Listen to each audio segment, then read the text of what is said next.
உங்களோட உங்களோட உங்களோட மரித்த பிறகு நரகமா சொர்க்கமான்னு தெரியுதுக்கு முன்ன போற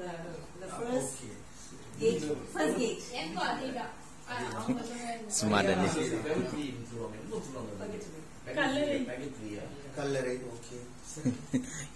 ஒரு பியூரிஃபை பண்ற இடமா இருக்கும். ஆஃப்டர் பியூரிஃபை பண்ற இடம். பிரான்ஸ் நாட்டில் ஒரு ஏழை வேலைக்கார பெண் உத்திரிகஸ்தல ஆன்மாக்களை பற்றிய மறையுரை ஒன்று கேட்டதிலிருந்து அவர்களை பற்றி நீங்காத நினைவுடனே இருந்தாள். மறையுரை செய்தவர் மற்ற காரியங்களை விட உத்திரிகஸ்தலத்திலிருந்து விடுதலை பெறும் தருவாயில் இருக்கும் பல ஆத்மாக்கள் ஒரே ஒரு பலிப்பூசை ஒப்புக் கொடுத்தால் உத்தரிப்பு கடன் முடிந்து விடுதலை பெறும் நிலையில் இருப்பதாகவும், ஆனால் அந்த ஒரு திருப்பலி கூட ஒப்புக் கொடுக்க மறக்கப்பட்டோ நிறுத்தி வைக்கப்பட்டோ புறக்கணிக்கப்பட்டோ இருப்பதால் பல வருடங்களாக அகோர நெருப்பில் இவ்வான்மாக்கள் துன்பப்படுவதையும் உணர்த்தினார். மறையுரையை கேட்ட இந்த பெண் எவ்வளவு செலவு செய்தாகினும் மாதம் ஒரு பலி பூசையை மோட்சத்திற்கு செல்ல மிக அதிக தேவையில் இருக்கும் ஒரு ஆன்மாவிற்காக ஒப்புக் கொடுக்க வேண்டும் என முடிவு செய்தாள். சிரமங்கள் எவ்வளவு இருந்தாலும் தவறாது தான் முடிவு செய்தபடியே திருப்பலியை ஒப்புக் கொடுத்து வந்தாள். ஒரு நாள் தனது எஜமானியுடன் பாரிஸ் நகரம் சென்றபோது நோய்வாய்ப்பட்டாள். மருத்துவமனையிலேயே தங்கி சிகிச்சை பெற வேண்டிய நிலைக்கு தள்ளப்பட்டாள். இதனால் அவள் தனது வேலையையும் இழந்தாள். உடல்நலம் தேறிய பிறகு மருத்துவமனையை விட்டு வெளியே புறப்படுகிற நாளிலே பணிப்பெண்ணின் கையில் இருந்ததோ வெறும் ₹1/2 மட்டுமே. தான் எங்கே போவது, என்ன செய்ய போகிறோம் என யோசித்துக் கொண்டிருந்த போதுதான் அந்த மாதம் உத்திரிகஸ்தல ஆன்மாவிற்காக ஒப்புக் கொடுக்க வேண்டிய திருப்பலியை செலுத்தவில்லை என நினைத்து வருத்தப்பட்டாள். கையிலிருந்த பணமோ அவளது அன்றைய உணவிற்கு மட்டுமே போதுமாயிருந்தது. இருப்பினும் ஆண்டவர் என்னை கைவிட மாட்டார் என உறுதி கொண்டு ஆலயத்திற்கு சென்று குருவானவரிடம் தன்னிடமிருந்த பணத்தை மோட்சத்திற்கு போகிற தருவாயில் இருக்கும் ஒரு உத்திரிகஸ்தல ஆன்மாவிற்காக பலிப்பூசையை ஒப்புக் கொடுக்க கொடுத்தாள். குருவானவருக்கு அப்பெண்ணிடம் இருந்த கடைசி பணம் அதுதான் என தெரியாது.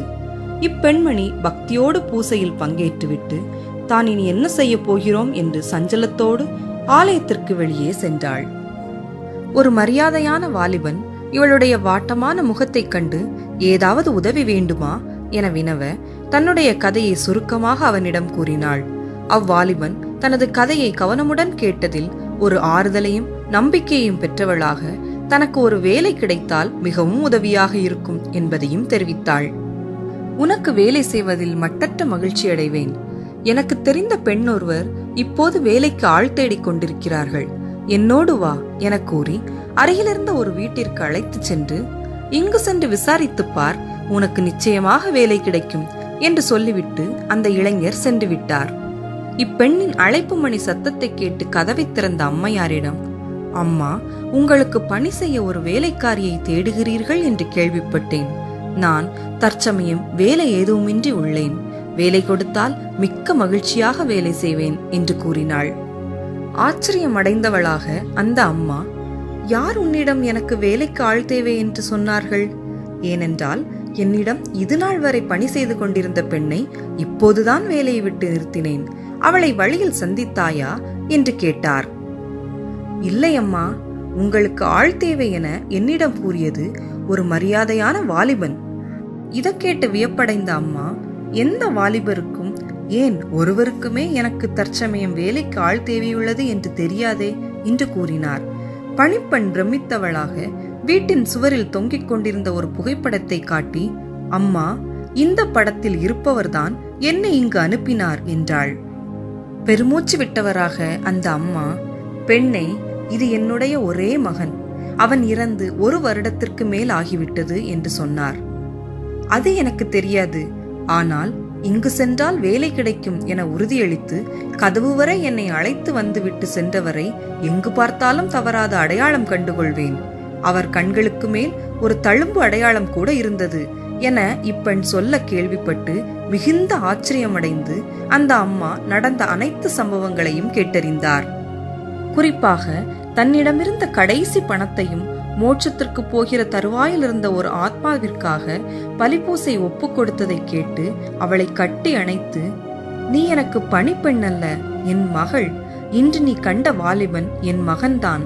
1 வருடத்திற்கு முன் இறந்து நீ இன்று ஒப்புக்கொடுத்த திருப்பலியினால் உத்திரிக்க ஸ்தலத்திலிருந்து மோட்சத்திற்கு போயிருப்பான் என்று எனக்கு உறுதியாக தெரிகிறது என்று சொல்லி அவளை தன்னுடைய வீட்டிலேயே மகளாக ஏற்றுக்கொண்டார்.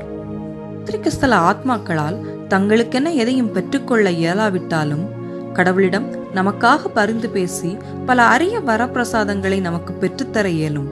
மேலும் அவர்கள் புனிதர்களைப் போல பரிந்துரையாளர்கள் இல்லை என்றாலும் கடவுளின் இனிய பராமரிப்பில் இருப்பதால் ஆச்சரியமான உதவிகளையும் எல்லாவிதமான நோய் ஆபத்துக்களிலிருந்தும் நம்மை விடுவிக்கவும் முடியும் என்று புனித அல்போன்ஸ் லிகோரி கூறுகிறார். நாமும் நம்மால் இயன்றவரை அனைத்து வகையான தானங்களையும் உத்திரிக்கஸ்தல ஆத்ம மீட்புக்காக ஒப்புக் கொடுப்போம். நம் வசதிக்கு தக்கவாறு பலிப்பூசைகளை ஒப்புக் கொடுப்போம். நம்மால் இயன்ற அளவு பலிப்பூசைகளில் பங்கெடுப்போம். நம்முடைய அனைத்து வேதனைகளையும் துன்பங்களையும் உத்திரிக்கஸ்தல ஆத்மாக்களின் மீட்பிற்காக ஒப்புக் கொடுப்போம். இத்தகைய முயற்சிகளால் எண்ணற்ற ஆன்மாக்களை உத்திரிக்கஸ்தலத்திலிருந்து மீட்டு 1000 மடங்கு பலன்களை திரும்ப கைமாறாக பெறுவோம். இயேசுவே, மரியே, நான் உங்களை நேசிக்கிறேன். ஆத்மாக்களை காப்பாற்றுங்கள்.